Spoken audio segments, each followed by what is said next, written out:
We are very happy to partner again with ALDE. My name is Thomas Ilka. I'm the Regional Director of the Friedrich Naumann Foundation for Europe, so to speak. And we give a start to the German EU Council presidency and want to dive in to shed a light on the liberal expectations. There is a lot at stake, of course. We are at the crossroads again in Europe. We have the money and recovery issue. We have the rule of law issue. We have Europe and its borders, migration, Europe as a soft power vis-a-vis China and the US. So a lot to discuss about, and we as a foundation active in 60 countries worldwide, advocating freedom and liberal ideas and innovation, are very happy to be a part of that. We do on our website a series of articles, a series of events, let's say a campaign, and we are very happy to have a start today with two distinguished people of the Brussels and worldwide liberal bubble, if you like, Jennifer Baker and of course Nicolas Beer, our friend, Vice President of the European Parliament. And Jennifer Baker, you will take over in a couple of seconds to pull all liberal ideas out of Nicolas with regard to our issue today, the liberal the German EU Council presidency. Thank you so much for joining us, all you on the screens. I think it will be an incredible hour. Jennifer and Nicolas, the floor is yours. Thanks a lot. Thank you very much, Thomas, and thanks for organizing this. I think you've set up quite a challenge to us to try and encompass all liberal ideas in just 1 hour. There's no way we're going to get all of that done, but we will certainly give it a good try. Nicola, thank you so much as well for being here and for doing this. Now, I would like to say to the attendees, I hope you can all see and hear us perfectly well. If you want to ask questions while we're having the conversation, please use the Q&A box. I'm sure we're all very familiar with Zoom at this point, but it's down there at the bottom of your screen. There's a little icon saying Q&A, and you can just type it in there, and we will try to group them together if there's too many, and we'll try to get round to all of them. But Nicola, first let's start. It's because of the German presidency that we're having this conversation. What does it mean at this point in time that it's Germany rather than any other country taking over? I think there are really challenging times. This is, of course, because of the pandemic, of the crisis of the COVID-19. But I think that this crisis is also a point which reveals in which complicated and challenging time Europe was also before. So it's detecting weak points, for example, in our institutions, in the question how we share competences, or where, for example, Europe doesn't have the right competences, as we saw that we are not coordinating enough, for example, in the pandemic with the health sectors. And so I think everybody is looking now towards Berlin, towards the German government, how they are reacting. Because we've seen in the last years that there was not really a European strategy in the Chancellery of Germany, so that Angela Merkel is quite important and person in Europe, but she didn't really took steps to foster Europe. She doesn't seem to have a plan, a vision of the future of Europe. And so I think everybody is now looking on this presidency of Germany, and it's in a really important time to go ahead. And we are all looking and having expectations on which field she has to go forward, to present their plans, and also to bring people together, because we saw not only in the pandemic, also before, that the countries are quite divided in Europe for the moment. I mean, isn't there an argument that, of course, with this current crisis and this pandemic, leaders should focus first on their own countries to try and sort it out. And people do look to Germany as being relatively successful in Europe at managing the outbreak. No, I don't think so. We also saw that that the member state couldn't handle with all the questions. And I mean, a virus doesn't respect frontiers, member states, competences. And so we, in my opinion, we came really relatively chaotic in this pandemic. We saw something I never expected, that the frontiers were shut within, we could say, within some hours. There was no coordination. And everybody tried to handle with the crisis, but I think in a coordinated manner, and also in informing, in helping each other, we would get earlier in a better situation. Now it seems that every country and also European Union is quite at ease. I mean, we will have a really critical crisis for our enterprises, for the job market, and we will have to work on that. But I think we could have done better if we were in a better situation, Europe and their member states, to work together. Okay, now, obviously, before this crisis happened, Germany had been preparing for quite some time for this EU presidency and had its priorities and so on mapped out. What difference do you think it's going to make that we've got this, this sort of thinking on your feet situation, that you know, maybe old priorities are being shifted? Is that the right way to approach it? Or is now the time to reflect and say, we have a new opportunity because of the crisis to try and leverage it, if you like, and get some good out of this terrible situation? No, I'm really convinced that this is now the point where we have to look how we can come better out, stronger out of the crisis and take this opportunity, especially because we see now that all the problems we were not tackling before is also the reason for some of the member states being hit harder than others. I mean, you mentioned Germany. Of course, we had a consolidation of our budget. We had these very often criticized strategy of black zero, so that the budget is really balanced out, and that we want to pay back debts, also in taking into account the next generations and responsibility towards the next generations. But this was the reason why Germany could handle easier recovery package, because the financial situation was really stable. We see that member states which didn't reform their job market, their social security system, which didn't consolidate their budget, were hit a lot harder, because she couldn't. They were not able to take such money to help people in their countries. And so I think it's really an opportunity to see where we are not strong enough. Which level, so European level or member state level or even the regional level, can act the best, and how we can coordinate in those matters where a single member state is not able to get the best result. And I really am pleading for taking this opportunity. So yes, we have on the one hand to work with the actual problems, especially for the recovery, but also in other fields. I think we will speak about it in this hour of discussion. But on the other hand, we really have to think about our own reform. So modernization of European Union as an institution, of the treaties, and of the working process, because we are quite too slow and too uncoordinated. Okay, well, let's talk about the recovery fund and what you want to see from it. How do you deliver on this recovery package while at the same time aiming for inclusive economic growth? We have to aim for inclusive and also a modern growth. So this is really important, but then we have to change plans for the recovery package.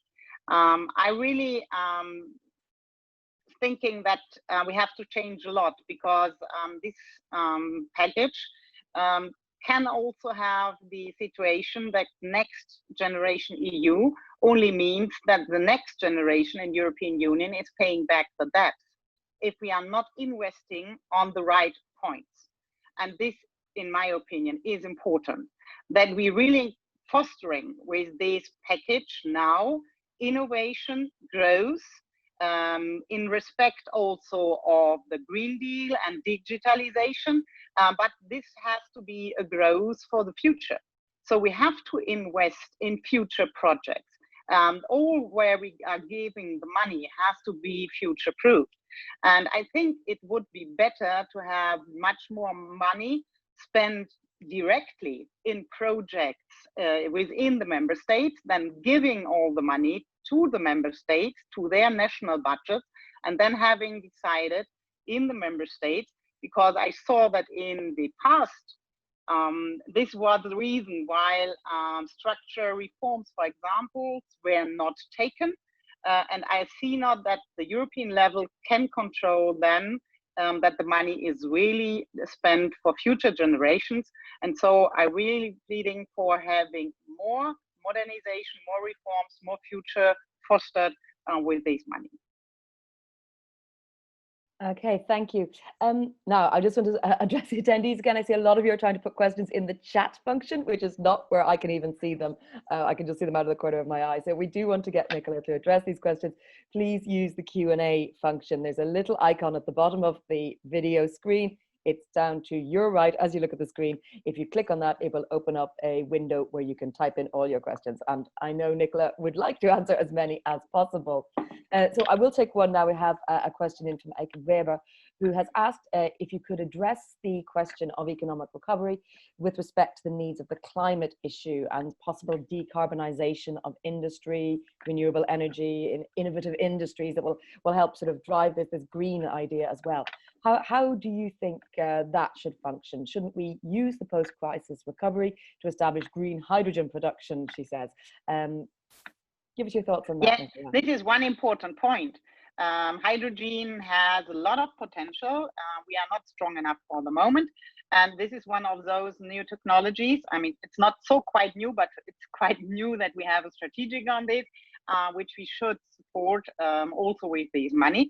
But let me just take this special point to say it's really important that we are going for innovation. So it's really important that the programs we now have with this money are technology open, which means that politicians doesn't decide, okay, it's only this technology or that technology, and then there are subsidies in, but that really we are supporting our scientists, universities, scientist agencies, also the entrepreneurs, which are spending also private money in research and development of new ideas, of new technologies, of innovations, and then giving those new ideas a chance. Hydrogen has a big potential, but there may be also other things. And so I think this is important to foster the green changes in our economy, but not to focus only on one of the technologies, but being open to the best results. So politicians should set out the goal. They should set out what is the aim we have in emissions, in decarbonization, but then we should really focus on the best way to come there, and this is by research and development.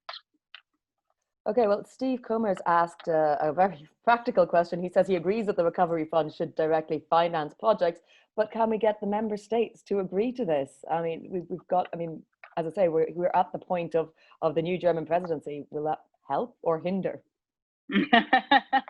I hope it will help, but this really depends on how Angela Merkel as Chancellor or the other ministers will moderate and bring into the councils and will bring together people. I hope that we can get at the end a common vision for the future of Europe. I mean, this is not a vision about 24 or 27. This should be a vision of 2040, 2050. And then it is important then to mark the milestones we want to reach all together. And I'm really hoping that also the member states see, for example, in research and development, that it's not the same strength we have if there are 27 different small budgets on it, but that we have to bundle our resources.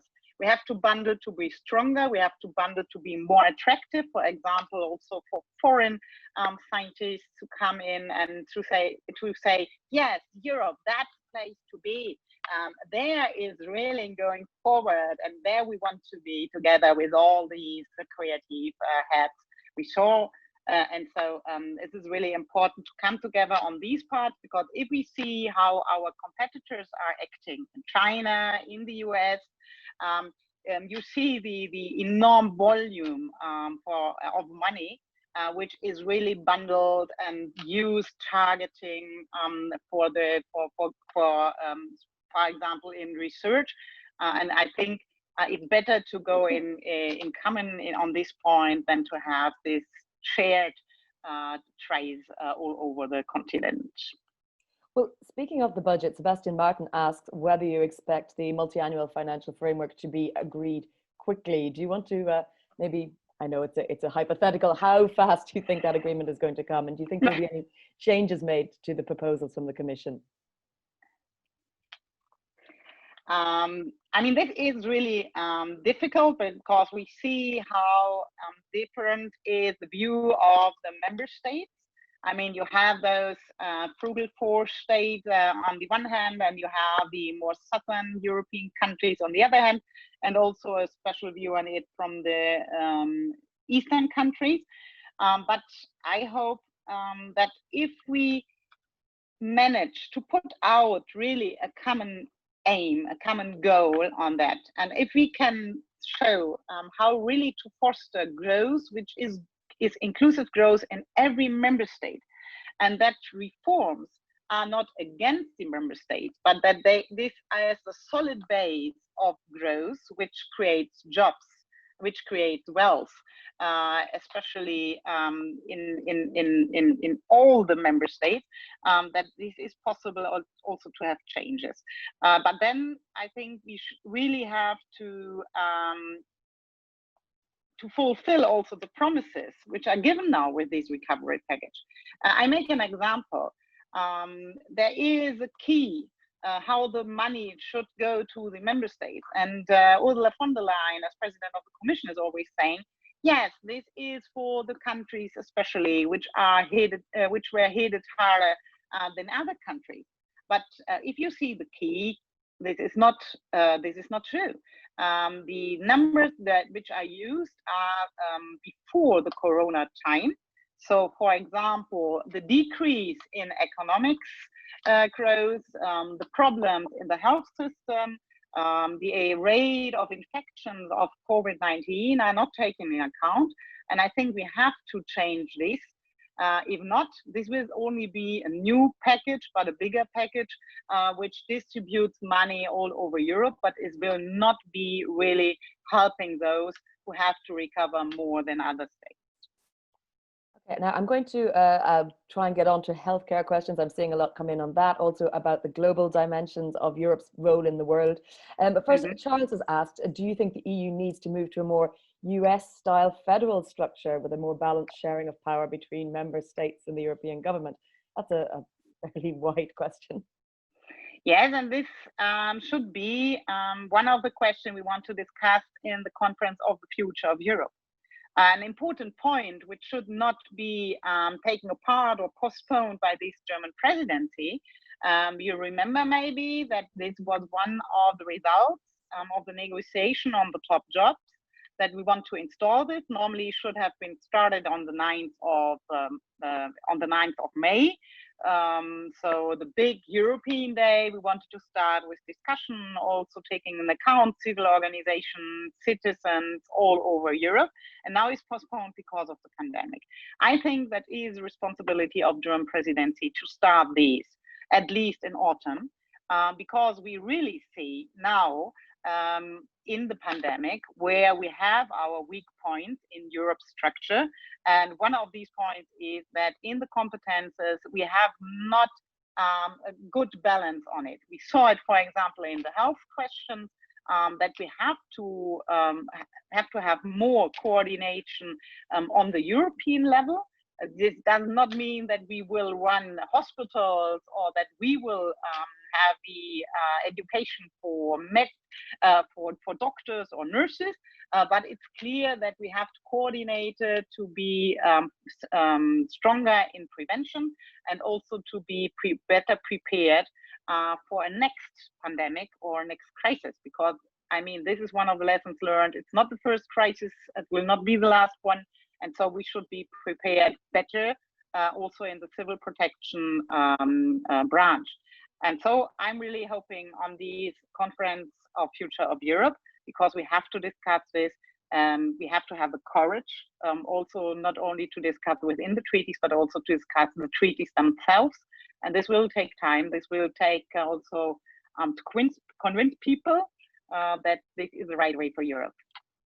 We're also getting questions in from our Facebook Live channel, and Sarah Garrido has asked, after suffering the consequences of a bad and late management of some countries during the COVID-19 crisis, is the EU thinking about creating a cooperative institution or plan of scientific investigations and conclusions in order to prevent a possible second wave? Yes, we try to foster civil protection mechanism.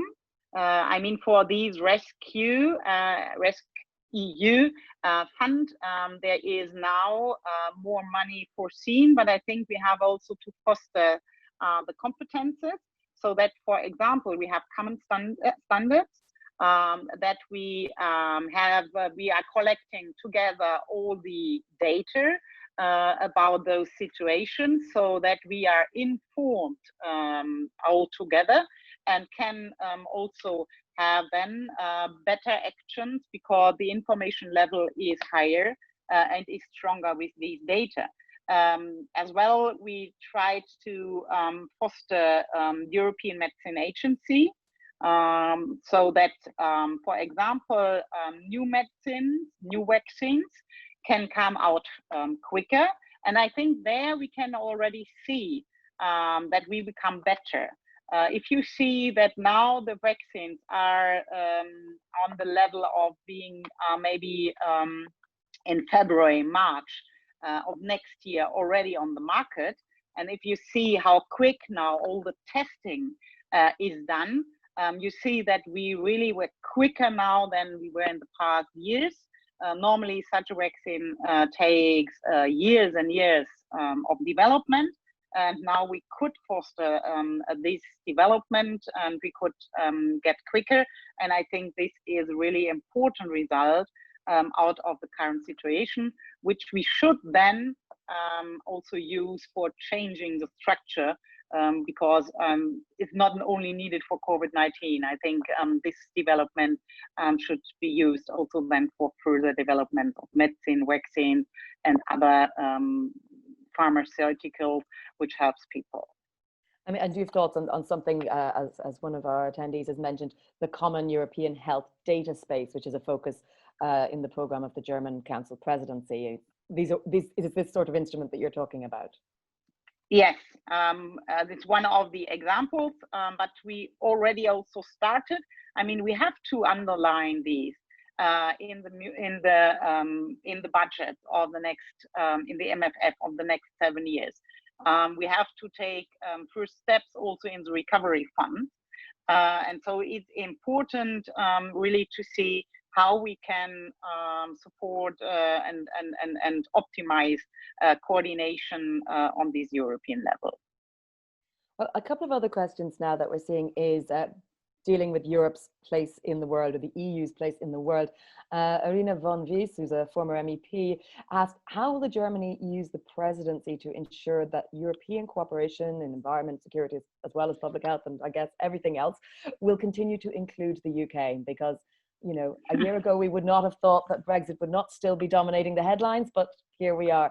And I think people have maybe forgotten it. So can we deal with that a little bit? Yes, but this is a really difficult topic. I mean, you're totally right. I also never thought that that Great Britain would get out of European Union, but for me, it's clear it is an integral part of Europe. So this is a European country, and we should have as close relationship to the United Kingdom as possible. But to be honest, for the moment, the negotiation on this relationship is quite hard. It's stocking, it's blocked. And we see that Boris Johnson wants to go behind the result of the negotiation we had already with the withdrawal agreement and the political paper which went along with it. So they really doesn't want to have same standards, regulations, to accept that if they want to use the advantages of the common market, they have also to accept the rules of the common market. And this puts really difficulties at the bottom of the construction of European Union and everybody who wants to deal and to come in the common market. And so I hope really that German presidency, by their diplomatic efforts, can deblock this situation because there are only 4 months left for a result on a further agreement. And I mean, this is a really short time in international politics. Normally it takes more time, but maybe we are in a so special situation that it is possible. And I'm really hoping that the close ties we normally have to the UK can be kept really as close ties. And this is also a people's business. So maybe Mrs. Merkel finds a quite elegant way to moderate and to bring together Boris Johnson and European Union. Okay, we're looking with the further afield then. What will be the EU's action globally under the presidency? I think first, an important point is that European Union is realizing that is a global player, or that it should be, I have to say, it should be a global player. Because for the moment we see this is one of the topics where we are really too slow, not united, and this at the end as a result is that we are not a strong voice for peace, for human rights all over the world. And I mean, this is in the core of our values. And so I think we have to be better, we have to be stronger, and we have to be more united on this point. This is one of the questions, for example, where we want to foster European Union so that it gets a really a foreign minister, not only a high representative, because for the moment we see we have the high representative who is speaking out sometimes, and on the other hand we have 27 member states also with their position, often different position, and this makes that we are not really as a global player in the game. And this is not only important because we want to be stronger, but I think it's important because this is also a competition of systems. We coming along with market-driven economy, with rule of law, with democracy, and this is really a totally other system as, for example, our competitor in China. And they are very strategically taking their interest in account with a lot of money, with a military mission, which is growing. And so we don't have a lot of time to wait. We have to change this situation. We have to speak out clearly, for example, in the current situation in Hong Kong.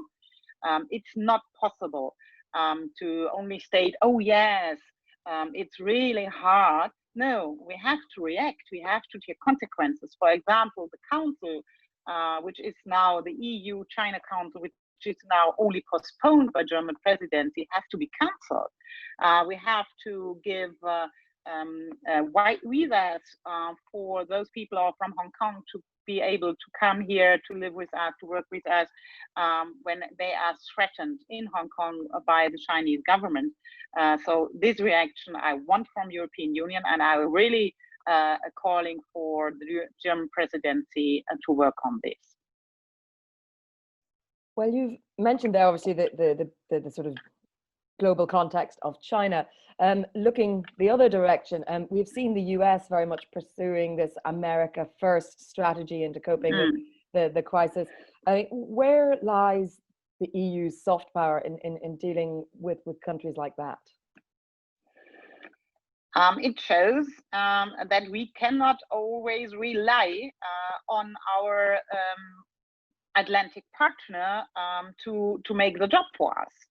I mean, the US is now under the Trump administration concentrating more on their own interest, especially internal interest. It's going back from its role from its global role in the different regions of the world. And I think we have to fill up this gap. If not, this will be China, this will be Russia, this will there will be countries also from the Near East to take the opportunity. And this is a part of this competition of systems I mentioned. So I want to get up there a power as European Union with its democracies, with rule of law, with its defending of human and citizens' rights. And don't want to come up other powers which are not on these value-based context. And so it's really important to speed up now. This means to work together not only in foreign affairs, but also in all the part of security and defense, to take common action in all the work we have with third countries in development, because for me, this is a triangle: diplomatic, development, and also defense and security. We have to take all the instruments in this triangle to use for a coherent strategy. And this is really important now also to invest in this part of politics. So for example, to be a stronger partner in the NATO. So because we see that the US will go back with their forces. And then we have to grow, really, we have to grow up now and as an adult force, and not only to focus on these soft powers in the past. Well, somewhat related to this, Jelga Grunfeld has asked how Germany is going to deal with the Nord Stream 2 pipeline, as it has been the target of US sanctions as well as EU scrutiny. Yes. And with the presidency, you know, people will look even closer at it. I mean, there for the Nord Stream 2 topic, Germany is part of the problem. This was really a point where we didn't do well, because I would have wished that such decisions are being taken in European coordination. This is the Nord Stream 2 question has the danger of dependency from Russia. And we also confronted our partners in the European Union and also in the NATO, especially in the Baltic Sea, but also in the north, Denmark and the other Scandinavian countries. So this was a point where I called German government for more cooperation, coordination, and common decisions on the European level, and it was a pity that we didn't see that. Now we just have the reaction. I mean, it's clear that European Union has to push back the ideas of the US that a project which is in common with the rules has to be sanctioned, but in the same time we see that the danger is there for dependencies, and we have to tackle with this problem. So quite difficult situation, especially for German presidency. This could be one of the points where it hinders progress on this, because we are in the core of the problem where we ourselves as Germans. Well, I want to, you mentioned several times in your responses, democracy. There is a sort of narrative now that democracy is broken, that we have tweets defining policy, that people are being manipulated in how they vote. There's a big presidential election this year. What should the EU do about tackling this fundamental, what we see as concerns about breaking down democracy and democratic rules? Yes, this is really a very important question and topic to deal with it. And it has so much different levels to deal with it. I mean, it starts, as you said, with some of tweets making politics, but coming along with a lot of fake news. So first problem we have is disinformation campaign, is disinformation campaigning. So we have to be stronger on that. I'm quite happy that European Union started already taking actions, but I think we have to become stronger. We saw that those disinformation campaigns also find people in Europe. For example, when you see the situation that Italian people really thought that Chinese government will have helped them, and Europe that did nothing. I mean, we reacted in politics, but we didn't make pictures from it. And the others had the campaign with the pictures of the aircraft coming up with masks to help people in Europe, because Europe, so their narrative is not able to coordinate and to do so. This was wrong, because there was help also from European level and from other member states, but of course this information worked on the ground and is then influencing people in acting, in thinking in the future, or for example in elections. And so I think it's important to see that this world of communication, we have to give in good and valid information, and we have to work on this. And the next is we have to foster the dialogue of human rights, of citizen rights, on democracy. We have to foster the dialogue how an inclusive society can be built up without that people think that is a threat for them, because they are living in another way. In another way. So this means also to discuss more, in my opinion. I'm quite afraid of development in the public and political discussion where the arguments of the other side are not heard. We have a quite aggressive atmosphere in a lot of the social media discussions or public discussions. If you are not of my opinion, so you are populist or whatever. So I think we really have to hear first the argument of the other, then to discuss, try to find a common solution. And if this is not possible, to let it stand as far it's within the rule of law. I mean, with out of the rule of law, it's clear you have to act, but maybe also with penalty system and the penalty law. And this is quite important to do so, to do it quickly and not too late. But within the frame of rule of law, within the freedom of opinion, you have to discuss more before really going against in an aggressive way the other partners you are discussing with. Well, specifically, someone has asked in our Facebook chat, do you have plans how to defend democracy specifically in Poland and Hungary, which are the poster boys for this at the moment? Yes, on different level. First, we have to intensify, I think, the exchange on the civil level. So, I mean, this is a Hungarian government which was elected and can also be changed in elections towards a new government. So this is a democracy, but we have to see that they are driving in a direction we cannot only look at, but we have to react. So we have to have closer relationships with those citizens in discussion, because yes, there is a majority, but it's not 100%. So we have to try to discuss, to convince. And in the same time, we have to foster our mechanisms also in European Union, because the rule of law mechanism we have for the moment is a political one. It's ending up with a decision in the council. And as we see, so there is no decision taken because of political questions.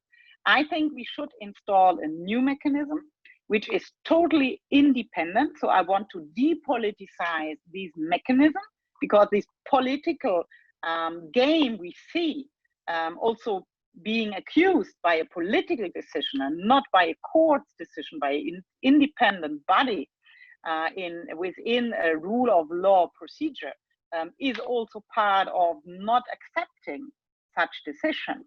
And so we should take it out of any political body, as the council, as the commission, giving it in a procedure which is a totally independent rule of law procedure of an independent body. And I'm wishing to have really evaluation of the situation in all member states regularly, so that we get a report on this, and that with this report you can also go earlier in prevention of developments, and not wait at the end that a political decision, it will never be taken, because there is always one or two friends in the council which will hinder that this decision is taken. And then we have also to see that the budget has these rule of law clause, so that money is only spent in those countries and projects which are 100% firm on the base of rule of law. Okay, well now let's move back to a question. It's been sitting there for a while and I've been meaning to get to it because it's an area I'm very interested in, which is digitalization. And Robert Denham has asked, how far should public sector invest in new technologies, particularly as part of this recovery plan? I hope that we will get even a higher sum from this, what is foreseen for the moment in the MFF and in the recovery for digitalization. But it's clear, only public money will not be enough.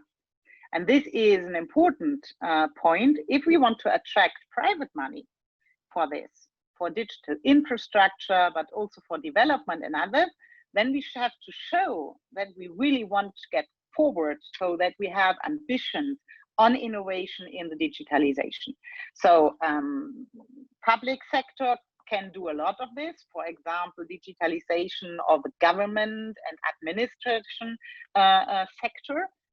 We saw in the pandemic that this is really, there is a way to optimize in that. But this can only be a kickstart. You have to take in account that private money is only invested if there is security for those investments, if there is a vision where this Europe wants to go, and a common ambition to go there. And I think that we have to show. But this is one of the points where I have the impression we are on the way. For Free Democrats, we are calling for this for years, but we are quite happy that now the situation is like a boost for digitalization, because we saw in the pandemic how important it is. And I think we will see further steps quite quicker than in the past times. Well, Janet Berridge has made the point that going back to the pre-virus normal is not helpful. She says it's crucial that the EU27 can agree on how people can change their lifestyle. So Deutsche Bahn, for example, is proposing huge investment in green travel, but there's still too many cars on the roads. So how can we encourage more solidarity on this issue across the EU? She says, Brexit has made it pretty obvious that going it alone is not feasible. Yeah, can you talk about some of these new, like climate change aspirations and the changes that we saw in our lives, like home working and so on? I mean, how do we foster a future where we hang on to the good things, if we can say that, about the pandemic? Yes, I think the important point is to show up that these developments, especially for to fight against climate change, to protect our environment, that we will develop it in a manner which is not against jobs, which is not against growth, but it's for quality growth. So that to show that we can foster jobs, for example, jobs, for example, with those technologies. But this means also that we cannot, that we should not develop it as a burden, which come extra on the crisis. I mean, there are a lot of fears now because we see insolvencies of enterprises, loss of jobs, and this will continue. And so we have really to be sensitive on the point, not to higher the burden by more and more regulation, but to show up how technologies can help to sell products which are better for us all in common, to have a new way of mobility, for example, so people can be mobile, but in the same time doing something against climate change, for example, and all the development we saw, for example, that we are really rethinking the way we work. So is it really necessary to come together with 30 people from all over the world, or is it possible to do it in a conference, in a video conference, as we are doing it for the moment? And how often we share? I mean, we will find something in the middle. I think that sometimes it's necessary to be really on the same spot, but sometimes you can use digitalization to work and to not use a plane, a car, or a train. And so just to take this in account, to rethink our way of life, but to develop a possibility that people really can decide on their own, but with the responsibility and the background, what is best for our environment and also for our society. I think this could be one of the developments out of this crisis, which are really giving a new quality. Okay, several people have sort of touched on the same point here about EU own resources, so we're not dependent on national governments. Can you tackle that? Yes, but I'm not a fan of EU new own resources, because if you translate these nice words of own resources, what is meant now are EU taxes. And this in a situation where people really struggling with the problems and consequences of the crisis. So these job losses, the insolvencies and all that, we are on the spot to tax more, especially those people who have to work out for the recovery. And I'm not believing that if we have coming additional European taxes, that then some of the taxes in the member states will be deleted. I mean, if this would be a switch, could speak about it. And so we really have to look behind the proposition which are made. For example, we are fostering for a common corporated tax base. This considerably tax base. This is important to have a fair taxation all over in the member states of Europe. But if you only invent new taxes as additional burden, then there is, once the door open, when the door is open, everybody has the creativity to invent new taxes for another topic, and this will be an additional burden. So I really hope we are more going for market mechanism, as for example, the emission trade.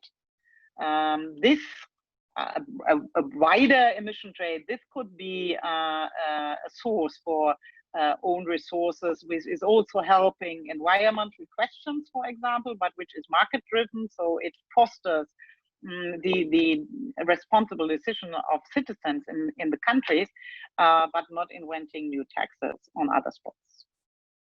I mean, what about taxes on companies, for example, the so-called digital tax, or, you know, it's not necessarily on individuals or people who are in poverty? Yeah, but the problem is that these taxes will not stop with the enterprises. I mean, it will go further in the products and the services enterprises are providing. And the problem is that you have then not the same level playing field internationally seen. Of course, we have to have a fair tax system, and I think we should concentrate on that. The big companies also pay their taxes if they have their success here in Europe with European citizens as consumers. Then they should have also tax to pay within Europe.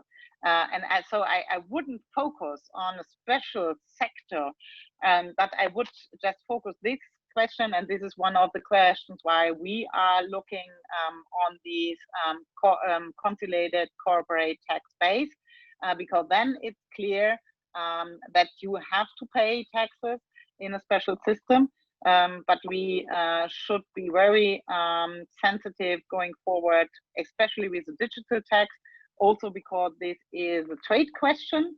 We already saw the reaction of the US on the French tax, and French government going backwards because of these problems which it made for international trade with the US. And so we should better find an international common solution than a single solution in Europe. Okay, well, Hamish Norbrook has asked, how do you see EU participation in international development over the next few years? I suppose perhaps in relation to the sustainability goals, sustainable development goals. This is a point where we can really help not only third countries, but the whole global society. I mean, we have better technologies, for example, than the African countries. We should change our work together with those states, not only giving money and having some schools, help and so on, but really to make them possible to develop own business models.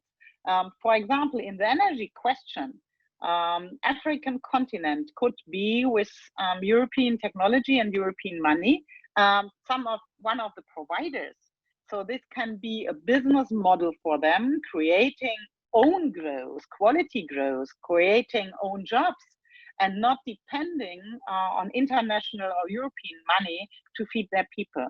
So give them the opportunity to come out with their own new structures. But it's clearly that investing as Europeans with European technology and European money in those projects is really something we should do, because it's also better. Each euro invested there, it has a better progress and a bigger progress for environment than the last 2% we can maybe gain in Europe. And how do you see something like the Chinese system, there's a Belt and Road projects to sort of spread influence? I mean, do you see that as part of Europe's answer? Is this to try and balance other interests in Africa, if you like, or in other parts of the world where we might need to invest for these sustainable development goals? We see with the Chinese strategy of One Belt, One Road, and now also on the maritime sector, that they are really strategically following their own interests.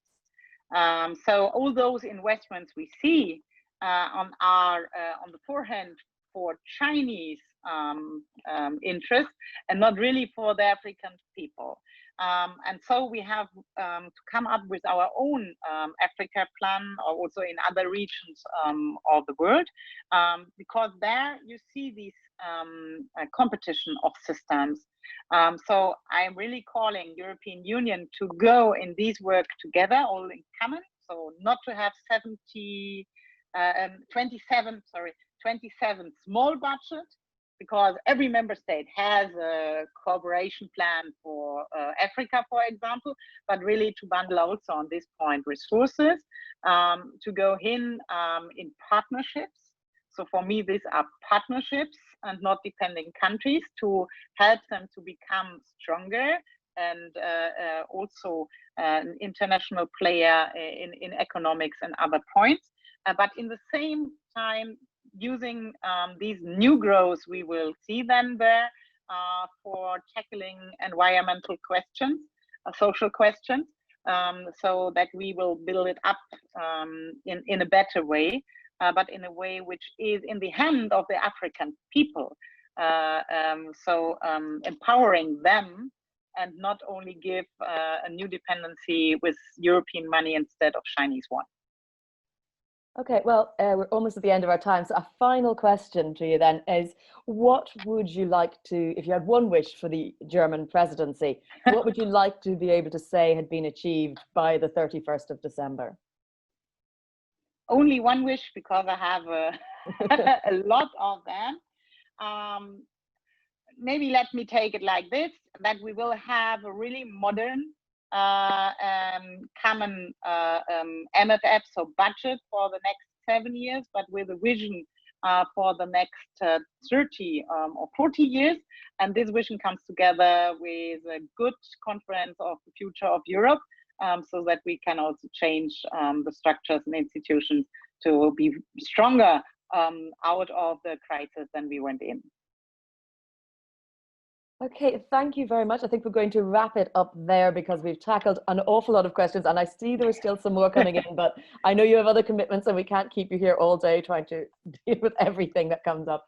But thank you all very much. Thank you to the attendees and for all of your questions. And of course, do follow Alongline on social media. Keep the conversation going. Just this 1 hour is not the end of it. And I will hopefully talk to everyone again soon. And thank you once again, Nicola, and indeed Thomas, for helping to organize today. Thank you, Jennifer.